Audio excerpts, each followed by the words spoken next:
Hello students, in the continuation of this chapter ray optics, today we are going to start the lens theory. So students, in the previous class we have done the refraction through spherical surfaces. मतलब there are some spherical refracting surfaces, okay, because of them there is a refraction. मतलब जो spherical refracting surfaces होती है उनसे refraction किस तरह से होता है ये हमने पिछली क्लास में किया। और ये जो फॉर्मूला हमारा था कि भाई रिफ्रैक्शन एट स्फेरिकल सरफेसेस का वो ये था μ1 upon minus u plus μ2 upon v is equal to μ2 minus μ1 by r. This was for rare to denser, this was for rare to denser. और अगर हमें डेंसर टू रेयर के लिए करना है तो हम μ1 और μ2 को इंटरचेंज कर देते हैं. अब इस क्लास में हम क्या करने जा रहे हैं, हम करने जा रहे हैं लेंस थ्योरी. तो लेंस स्टूडेंट्स बहुत ही इंपॉर्टेंट पार्ट होता है. आपने 10th क्लास में पढ़ा होगा कि भाई lens is a transparent medium which is used to study the refraction of light. Lens is a transparent medium bounded by two surfaces, at least one of which is spherical, which refracts the light. तो lens देखो क्या होता है, ये आपने बहुत common example, ये convex lens हमारा है. इसमें क्या होता है कि दो स्फेरिकल सरफेसेस हैं और ये एक ट्रांसपेरेंट मटेरियल है, ठीक है. और जो दो सरफेसेस हैं उनमें से कम एक स्फेरिकल होनी बहुत ज़्यादा ज़रूरी है, ओके. और हम यहाँ पर बात करेंगे थिन लेंसेज की. कौन से लेंस की? थिन लेंसेज को लेके हमें यहाँ पर काम करना है. एक तो ये होता है और एक ऐसा भी होता है. और एक और कंडीशन क्या होती है, इससे रिफ्रैक्शन तभी होगा जब लेंस के मटेरियल का रिफ्रैक्टिव इंडेक्स मीडियम के रिफ्रैक्टिव इंडेक्स से अलग होगा, डिफरेंट होगा, या तो कम हो या ज़्यादा हो. क्योंकि सेम रिफ्रैक्टिव इंडेक्स अगर रहेगा फिर तो रिफ्रैक्शन नहीं हो पाएगा ना, क्योंकि रिफ्रैक्शन की तो कंडीशन है, रिफ्रैक्शन की तो कंडीशन है कि एक मीडियम का रिफ्रैक्टिव इंडेक्स दूसरे से डिफरेंट होना चाहिए.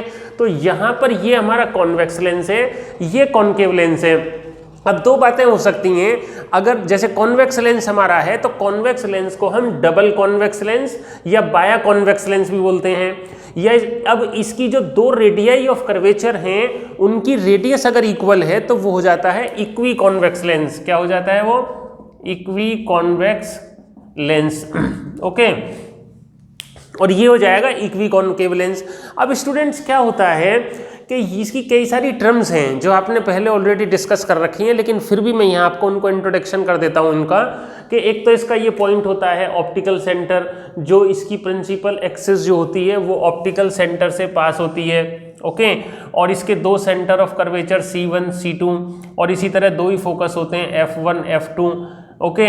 एक principal, first principal focus, second principal focus, इसी तरह से इसका होता है. और जो लाइन सेंटर ऑफ कर्वेचर और इस ऑप्टिकल सेंटर और सेंटर ऑफ कर्वेचर को मीट करती है, line passing through optical centre and centre of curvature, that is principal axis. एक होता है फोकस, जो इंपॉर्टेंट पॉइंट होता है, जो लाइट रे कॉन्वेक्स लेंस पर गिरती हैं parallel to the principal axis, वो कहाँ जाती हैं? They meet at the focus, they meet at the focus. तो ये फोकस होता है. अब फोकस से ऑप्टिकल सेंटर का डिस्टेंस फोकल लेंथ होता है. सो कुछ प्रिलिमिनरी टर्म्स हैं जो लेंसेज की आपको ध्यान में रखनी है, ओके. तो अब जो हम इंपॉर्टेंट बात करने जा रहे हैं, लेंस मेकर्स फॉर्मूला. ये फॉर्मूला बिल्कुल डिफरेंट फॉर्मूला है और हम क्लास 12th में इसको करते हैं, 10th में हमने इसको नहीं किया हुआ. तो लेंस मेकर फॉर्मूला, जैसा कि इसके नाम से क्लियर है, this formula is used to construct the lens of desired focal length. देखो भाई, लेंस का क्या काम है? लेंस का काम है रेज ऑफ लाइट को कन्वर्ज करना या डाइवर्ज करना. अगर तो हमारा कॉन्वेक्स लेंस है तो वो लाइट रेज को कन्वर्ज करेगा, इसी वजह से कॉन्वेक्स लेंस को हम कन्वर्जिंग लेंस भी बोलते हैं. और अगर हमारा वो कॉन्केव लेंस है तो रेज ऑफ लाइट को डाइवर्ज करेगा. तो कितना कन्वर्जिंग एबिलिटी उसका है, या उसकी हम कहते हैं पावर कितनी है लेंस की, और दूसरे शब्दों में फोकल लेंथ से भी हम उसको अंडरस्टैंड करते हैं. तो किसी डिजायर्ड पावर का, डिजायर्ड फोकल लेंथ का लेंस कंस्ट्रक्ट करने के लिए इस फॉर्मूले को यूज किया जाता है. और ये फॉर्मूला मैं यहां पर पहले लिख देता हूं, 1/f is equal to μ-1 into 1/r1 minus 1/r2. तो देखो ये μ-1 में जो म्यू है इसको हम 1μ2 भी लिख देते हैं. ये जो 1μ2 है ये refractive index of lens with respect to medium है. और जनरली क्या होता है, जिस मीडियम में लेंस रखा हुआ होता है जनरली वो तो एयर ही होती है। So 1/f equal to mu minus 1 into 1/r1 minus 1/r2। बहुत इंपॉर्टेंट फॉर्मूला है स्टूडेंट्स, आपको ध्यान रखना है, इसका यूज करके हम आगे स्टडी करेंगे। अब इसकी डेरिवेशन बहुत इंपॉर्टेंट है, 3 मार्क्स में डेरिवेशन पूछी जाती है। तो स्टूडेंट्स इस फॉर्मूले को ड्राइव करने के लिए हम जो कल वाली क्लास में, प्रीवियस क्लास में हमने रिफ्रैक्शन थ्रू स्फेरिकल सरफेसेस के फॉर्मूले ड्राइव किए थे, रेयर टू डेंसर और डेंसर टू रेयर, उनको हम यहां पर यूज करेंगे। So before starting the derivation let me draw the diagram. तो डेरिवेशन की डायग्राम इस तरह से है, ये हमारा एक कॉन्वेक्स लेंस है, ये इसका ऑप्टिकल सेंटर है और ये लाइन हो गई हमारी प्रिंसिपल एक्सिस। इसकी 2 सरफेसेस हैं, एक हो गई ये पी एक्स क्यू और एक हो गई पी वाई क्यू। ओके, और यहां पर मान लो कोई पॉइंट ऑब्जेक्ट, ये इसका एक फोकस हो गया, ये सेंटर ऑफ कर्वेचर हो गया C1, ये सेकंड फोकस, ये सेंटर ऑफ कर्वेचर C2। यहां मान लो ऑब्जेक्ट रखा हुआ है, पॉइंट ऑब्जेक्ट। सो लाइट रे will travel from the object, तो ये एक रिफ्रैक्टिंग सरफेस हो गई, यहां पर रिफ्रैक्शन होगा। अब कहां जाएगी लाइट रे, तो मेरे को नॉर्मल, तो इस सरफेस पर मैं नॉर्मल ड्रॉ करूंगा, इस सरफेस पर नॉर्मल ड्रॉ करूंगा, ये नॉर्मल हो गया। अब लाइट रे will bend towards the normal, सीधे जाने के बजाय it will bend towards the normal, तो ये ऐसे ऐसे नॉर्मल होकर यहां पर मिल जानी चाहिए। लेकिन स्टूडेंट्स इंपॉर्टेंट बात ये है, यहां पर होगा क्या, जैसे ही लाइट रे O से चलकर, O is the point object, light travels from O strikes at A पर रिफ्रैक्शन होगा, क्योंकि ये सरफेस है, स्फेरिकल रिफ्रैक्टिंग सरफेस है, कॉन्वेक्स सरफेस है, इसका रिफ्रैक्टिव इंडेक्स म्यू है और ये एयर मेरी यहां पर है, इसका रिफ्रैक्टिव इंडेक्स 1 है, लेंस का म्यू है। अब क्या होगा यहाँ पे, इंपॉर्टेंट बात ये है, अगर ये वाली सरफेस ना होती, ठीक है, पी वाई क्यू सरफेस ना होती, ये वाली सरफेस ना होती, तो क्या होता, ये लाइट रे सीधी मिल जाती I1 पे और हमारी फाइनल इमेज बन जाती I1 पर। बट हो क्या रहा है, देयर इज अनदर सरफेस। सो ये जो हमारी इमेज है ये फाइनल इमेज नहीं है, ये हमारी वर्चुअल इमेज है। और क्योंकि दूसरी सरफेस भी है, तो जो फर्स्ट इमेज बनती है, first image formed by P X Q surface is a virtual image formed at I1, okay, and this image I1 acts as an object of surface PYQ। तो अब क्या होगा, यहां पर फिर रिफ्रैक्शन होगा, but this time refraction is from denser to rare medium. अब तो ऑब्जेक्ट यहां डेंसर में आ गया, तो अब क्या करते हैं, यहां पे हमें नॉर्मल ड्रॉ करना होगा। आप अगर इस डायग्राम को देखेंगे तो आपको ये इजी डायग्राम लगेगा। एक नॉर्मल मैंने ये ड्रॉ कर दिया बी पे। अब लाइट रे सीधी जानी चाहिए, but it will bend away from the normal, so final image is formed at I. तो इस तरह से स्टूडेंट्स डायग्राम देखें, क्लियरली डायग्राम हमें दिखाई दे रहा है। 2 मैंने नॉर्मल ड्रॉ किए, एक को C1 से ज्वाइन कर दिया तो PXQ सरफेस पर नॉर्मल हो गया। दूसरे नॉर्मल ड्रॉ करने के लिए मैंने B को C2 से ड्रॉ कर दिया तो C2B ये PYQ पर नॉर्मल हो गया। 2 बार रिफ्रैक्शन हो रहा है, एक बार रेयर टू डेंसर और फिर डेंसर टू रेयरर। ये मेरा रेयरर मीडियम है और ये मेरा डेंसर मीडियम है लेंस का, और ये फिर रेयर आ गया। तो rare to denser and denser to rare 2 बार हम रिफ्रैक्शन का फॉर्मूला लिख के, जो प्रीवियस क्लास में हमने किया था, इस फॉर्मूले को ड्राइव करने की कोशिश करेंगे। और यहाँ पर ये हो गया मेरा ऑब्जेक्ट डिस्टेंस U, और ये जो फर्स्ट इमेज बनी है ये डिस्टेंस मान लो V1 है, ओके, और final image is formed by second surface V। तो ये हमें अब यहाँ पर करना है। तो अब देखो डेरिवेशन यहाँ पर कैसे होगी, यहाँ पर मैंने आपको बता ही दिया, थ्योरी तो आप ही लिख ही लेंगे, नोट्स में भेज ही देता हूँ मैं। A point object is placed on the principal axis of a convex lens, okay, light travels from here, strikes at the surface A, ठीक है। Now refraction from rare to denser, so first image is formed at I1। सो यहाँ पर मैं लिखूंगा for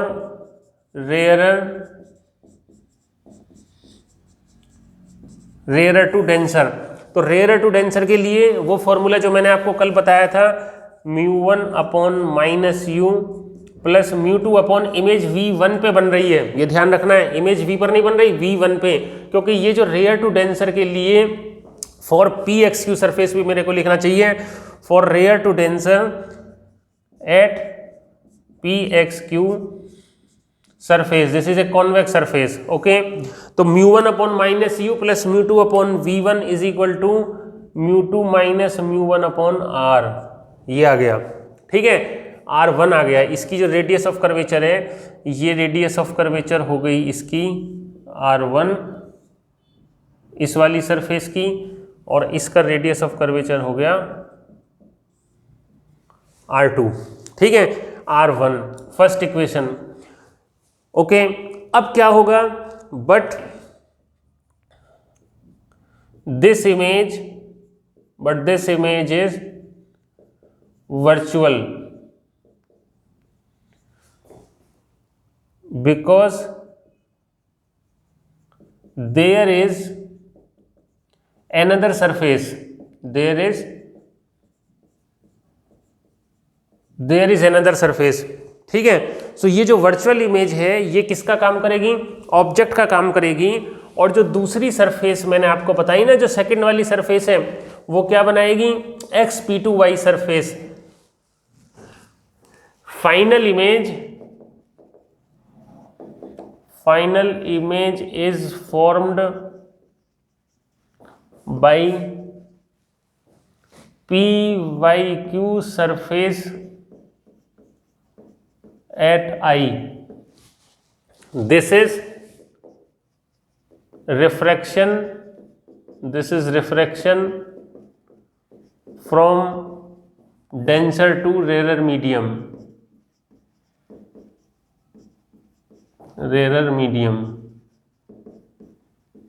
okay, तो अब देखो क्या होगा।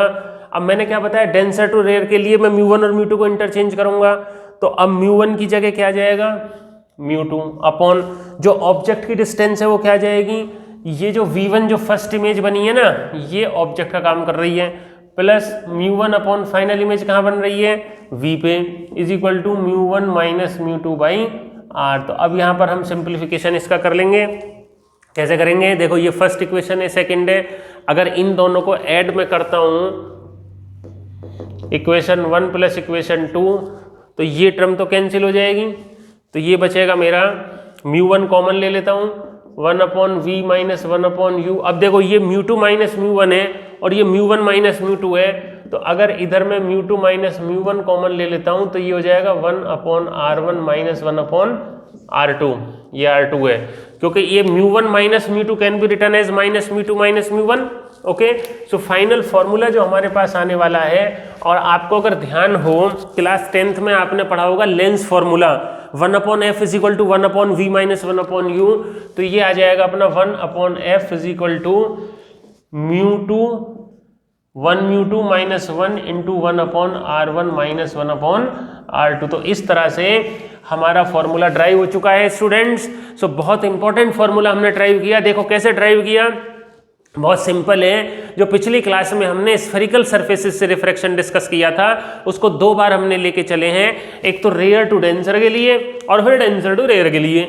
एक बार हमने इक्वेशन लिखा रेयर टू डेंसर के लिए, फिर दोबारा हमने इक्वेशन लिखा डेंसर टू रेयर के लिए। इन दोनों को हमने ऐड कर दिया। बताओ समझ में आया कि नहीं? हाँ सर समझ में आ गया। अब ये formula 1 upon f is equal to mu two 1 mu two का मतलब म्यू2 अपॉन म्यू1, मतलब म्यू1 से जब मैं डिवाइड करूंगा तो म्यू2 बाई म्यू1 माइनस म्यू1 बाई म्यू1 1 हो जाएगा। तो ये हमारा फॉर्मूला आ गया। ये फॉर्मूला वैसे डेरिवेशन पॉइंट ऑफ व्यू से, एग्जामिनेशन पॉइंट ऑफ व्यू से तो इंपॉर्टेंट है। इस फॉर्मूले को यूज करके हम कई सारी प्रॉब्लम्स को सॉल्व कर लेते हैं। देखो कैसे, इस फॉर्मूले से पता लग रहा है कि focal length is inversely proportional to refractive index. So अगर मटेरियल का रिफ्रैक्टिव इंडेक्स इंक्रीज करेगा तो फोकल लेंथ डिक्रीज करेगी। और mu is related to lambda, wavelength और रिफ्रैक्टिव इंडेक्स इनवर्सली प्रोपोर्शनल होते हैं। तो जब फोकल लेंथ और रिफ्रैक्टिव इंडेक्स इनवर्सली प्रोपोर्शनल है और रिफ्रैक्टिव इंडेक्स और वेवलेंथ इनवर्सली प्रोपोर्शनल है, तो भाई फोकल लेंथ क्या हो गया? फोकल लेंथ तो वेवलेंथ के डायरेक्टली प्रोपोर्शनल हो गया ना। F is directly proportional to lambda, lambda square होता है क्योंकि mu is inversely proportional to lambda square. तो अब क्या होता है कि जैसे मान लो 2 कलर है, रेड कलर और ब्लू कलर, तो रेड कलर की वेवलेंथ ज्यादा होती है। तो रेड कलर की वेवलेंथ ज्यादा होने की वजह से फोकल लेंथ लाइट की रेड कलर के लिए ज्यादा होगी। जो लेंस की फोकल लेंथ है वो रेड कलर के लिए ज्यादा होगी क्योंकि रेड कलर की वेवलेंथ ज्यादा होती है। इसके बाद हम क्या कर सकते हैं, अगर हमारा प्लेनो कॉन्वेक्स लेंस है, देखो आप इसको ट्राई कर सकते हो, जैसे कॉन्वेक्स लेंस को दो पार्ट में कट कर दिया, ये एक प्लेनो कॉन्वेक्स लेंस बन गया ना। तो प्लेनो कॉन्वेक्स लेंस में क्या होगा, इसका तो रेडियस ऑफ कर्वेचर आर रहेगा, इसका रेडियस ऑफ, ये तो मान लो r1 is equal to R, और ये r1 is equal to sorry r, और ये r2 इज इक्वल टू कितना हो जाएगा, इन्फिनिटी। ओके देखो ऐसा होता है, अगर इक्वी कॉन्वेक्स लेंस है तो उसकी रेडियाई ऑफ कर्वेचर दोनों इक्वल रेडियस होती हैं, इक्वल होती हैं, लेकिन आपको ये ध्यान रखना है, उसमें साइन का ध्यान रखना है। अगर मेरा r1 is equal to are है ना, तो r2 is equal to minus R हो जाएगा। If r1 is equal to R then r2 is equal to minus R. मतलब साइन कन्वेंशन का ध्यान रखना है, लेफ्ट साइड जो distances in the direction of incident light are taken as positive and the distances in the direction opposite to incident light are taken as negative. तो ये हमारी बात हो गई। अब मैं इसकी बात कर रहा था, तो प्लेनो कॉन्वेक्स लेंस है तो एक सरफेस की रेडियस ऑफ कर्वेचर तो r है, दूसरे वाले की इन्फिनिटी है। तो अब क्वेश्चन ये उठता है कि अगर किसी लेंस को दो आइडेंटिकल पार्ट्स में कट कर दें, मान लो इस लेंस की फोकल लेंथ f है, ये कोई कॉन्वेक्स लेंस है f है, और इसको दो पार्ट में कट कर दिया, तो ईच पार्ट की फोकल लेंथ कितनी हो जाएगी। आप कहोगे सर दो पार्ट में कट कर दिया तो हाफ हाफ हो जाएगी, नहीं हाफ हाफ नहीं होगी, ये कंफ्यूजन है, बच्चों से मिस्टेक होती है, डबल हो जाएगी। मतलब अगर f फोकल लेंथ का कोई कॉन्वेक्स लेंस है, it is vertically cut, okay, it is vertically cut into two parts, then focal length of each part will be 2f। ये आपका होमवर्क है, मैं आपको होमवर्क देता हूँ, आप इसको प्रूव करके दिखाना।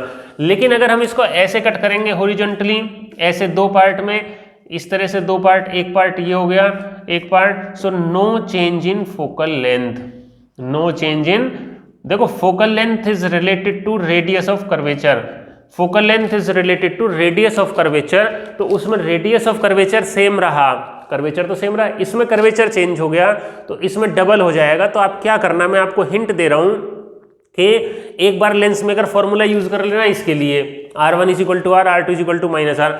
दोबारा जब लेंस मेकर फॉर्मूला यूज करोगे इस पार्ट के लिए, तो r1 को r लिखना है, r2 को इन्फिनिटी लिखना है, तो जो नई फोकल लेंथ आएगी वो इस ईच पार्ट की फोकल लेंथ होगी।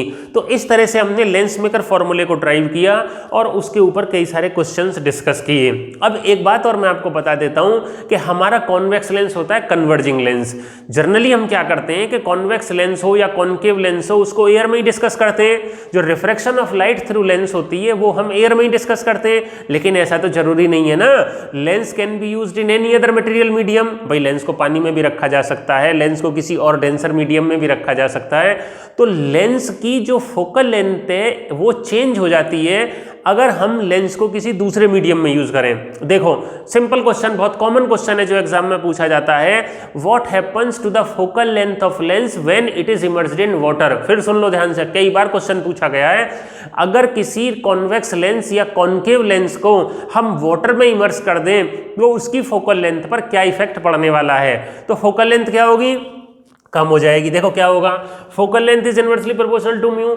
अगर एयर में है तो ये म्यू कुछ होगा, अगर वाटर में है तो ये म्यू गिलास का होगा, लेंस का रिफ्रैक्टिव इंडेक्स होगा वाटर के रेस्पेक्ट में। तो अब होता क्या है स्टूडेंट्स, जो मेरा अभी तो क्या है ए म्यू जी है, A mu G is greater than W mu G. अगर लेंस वाटर में है तो रिफ्रैक्टिव इंडेक्स मेरे को ग्लास का वाटर के रेस्पेक्ट में लेना होगा, या मैं ये भी कह सकता हूं कि सेकंड केस में W mu G is less than A mu G. अब मेरा क्या हुआ, जो रिफ्रैक्टिव इंडेक्स था लेंस का वाटर के रेस्पेक्ट में वो कम हो गया, तो ये कम होने से फोकल लेंथ क्या होगी, फोकल लेंथ इंक्रीज हो जाएगी। बहुत इंपॉर्टेंट रिजल्ट है। If a lens is immersed in water then what happens to the focal length of lens, focal length increases. तो दो क्वेश्चन जो बहुत ही कंसेप्चुअल क्वेश्चन है स्टूडेंट्स, एग्जाम में बार बार पूछे जाते हैं, कॉम्पिटिटिव एग्जाम में भी कई बार पूछे जा चुके हैं, मैंने आपको बता दिए। पहला तो मैंने आपको ये बताया कि अगर किसी लेंस को टू आइडेंटिकल पार्ट्स में कट कर दें वर्टिकली तो उसकी फोकल लेंथ डबल हो जाएगी। दूसरा मैंने आपको ये बताया कि अगर किसी लेंस को वाटर में इमर्ज कर दें तो उसकी फोकल लेंथ क्या होगी, इंक्रीज हो जाएगी। और आपको ये ध्यान रखना है कि भाई मिरर की फोकल लेंथ पर कोई इफेक्ट नहीं पड़ता, मिरर की फोकल लेंथ पर कोई इफेक्ट नहीं पड़ता। तो ये वाली हमारी बात हो गई। तो ये लेंस मेकर्स फॉर्मूले को यूज करके ही हमने ये सब किया। एक और बात होती है, अगर लेंस को ऐसे मीडियम में हम रख दें कि उसका रिफ्रैक्टिव इंडेक्स मीडियम का लेंस के रिफ्रैक्टिव इंडेक्स से ज्यादा है, तो क्या होगा, लेंस उल्टा काम करने लगेगा। देखो कॉन्वेक्स लेंस है क्योंकि कॉन्वेक्स लेंस हम एयर में यूज कर रहे हैं। कॉन्वेक्स लेंस कन्वर्जिंग लेंस है, कन्वर्ज करता है अगर एयर में यूज किया जाए। अगर कॉन्वेक्स लेंस के मटेरियल से ज्यादा रिफ्रैक्टिव इंडेक्स में हम इसे रखेंगे तो डाइवर्जिंग लेंस की तरह काम करेगा, क्योंकि फिर रिफ्रैक्शन जो है, अभी तो क्या हो रहा है, rare to denser, denser to rare, फिर क्या होगा, डेंसर टू रेयर और फिर रेयर टू डेंसर होगा, तो उल्टा हो जाएगा ना। तो अगर किसी लेंस को कॉन्वेक्स को कॉन्केव बनाना है तो उससे ज़्यादा रिफ्रैक्टिव इंडेक्स वाले मीडियम में रख दो, और अगर सेम रिफ्रैक्टिव इंडेक्स वाले मीडियम में रखेंगे तो क्या होगा स्टूडेंट्स, तो कोई रिफ्रैक्शन ही नहीं होगा, वो प्लेन ग्लास की तरह काम करेगा। तो इस तरह से मैंने लेंस मेकर फॉर्मूला इस क्लास में ड्राइव किया, और आप ये इसको तैयार कर लें, बहुत इंपॉर्टेंट क्वेश्चन है। फिर अगली क्लास में हम आगे लेंस फॉर्मूले के बारे में बात करेंगे। Okay, thank you and thank you so much.